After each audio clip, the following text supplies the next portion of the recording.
চুক্তি না হলে হরমুজ প্রণালী দখলের হুমকি ট্রাম্পের। ইরানের সঙ্গে কোনো সমঝোতা পৌঁছাতে না পারলে মার্কিন যুক্তরাষ্ট্র কৌশলগতভাবে অত্যন্ত গুরুত্বপূর্ণ জলপথ হরমুজ প্রণালী দখল করতে পারে বলে হুঁশিয়ারি দিয়েছে মার্কিন প্রেসিডেন্ট ডোনাল্ড ট্রাম্প। ইউক্রেন যুদ্ধের ভবিষ্যৎ নির্ধারণে বৈঠকে বসছেন ট্রাম্প পুতিন।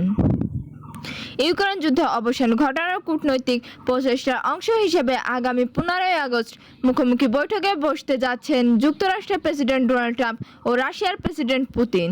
এতক্ষণ শুনছিলেন সংবাদ শিরোনাম, এখন জানিয়ে দেব বিস্তারিত সংবাদ। তার আগে অনুরোধ থাকবে এই ভিডিওটিতে লাইক দিন ও কমেন্ট করে জানিয়ে দিন কোন জায়গা থেকে এই সংবাদ শুনছেন এবং দেখছেন। চুক্তি না হলে হরমুজ প্রণালী দখলে হুমকি ট্রাম্পের।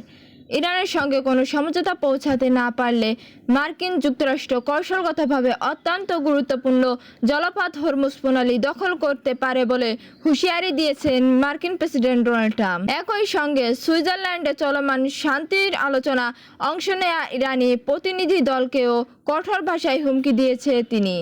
ফক্স নিউজের সঙ্গে দীর্ঘ 20 মিনিটে এক ফোনালাপে ট্রাম্প স্পষ্ট করে বলেন, যদি প্রয়োজন হয় তবে আমরা হরমুজ প্রণালী নিজেদের নিয়ন্ত্রণে নেব।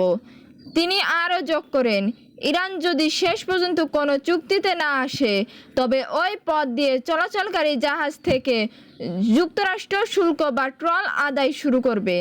ট্রাম্পের মতে, যুক্তরাষ্ট্র চাইলে ওই প্রণালী অভিভাবক বা রক্ষক হয়ে উঠতে পারে বলে এই বিনিময়ে সেখান দিয়ে পার হওয়া জ্বালানি তেল 20% নিজেদের দাবি করতে পারে। মূল লেবাননে যুদ্ধবিরতি লঙ্ঘনের অভিযোগ এনে ইরান ও মার্কিন যুক্তরাষ্ট্রের মধ্যে এরও নতুন উত্তেজনা তৈরি হয়েছে। শনিবার 20 জুন ইরানের রাষ্ট্রীয় গণমাধ্যমে দেশটির সামরিক কমান্ডে বরাত দিয়ে জানায়, ইসরায়েল কর্তৃক লেবাননের যুদ্ধবিরতি লঙ্ঘন এবং যুদ্ধ অবসানে খরা চুক্তি প্রথম শর্ত বাস্তবায়নে যুক্তরাষ্ট্রের ব্যর্থতার প্রতিবাদে ইরান হরমুজ প্রণালী বন্ধ করে দেবে। ইউক্রেন যুদ্ধের ভবিষ্যৎ নির্ধারণের বৈঠকে বসছে ট্রাম্প পুতিন। ইউক্রেন যুদ্ধে অবসান ঘটানোর কূটনৈতিক প্রচেষ্টার অংশ হিসেবে আগামী 15 আগস্ট মুখোমুখি বৈঠকে বসতে যাচ্ছে যুক্তরাষ্ট্রের প্রেসিডেন্ট ডোনাল্ড ট্রাম্প ও রাশিয়ার প্রেসিডেন্ট পুতিন। নিজের সামাজিক যোগাযোগের মাধ্যমে ট্রাম্প প্রথম বৈঠকে ঘোষণা দেন। পরে ক্রেমলিনের মুখপাত্র বিষয়টি নিশ্চিত করেন।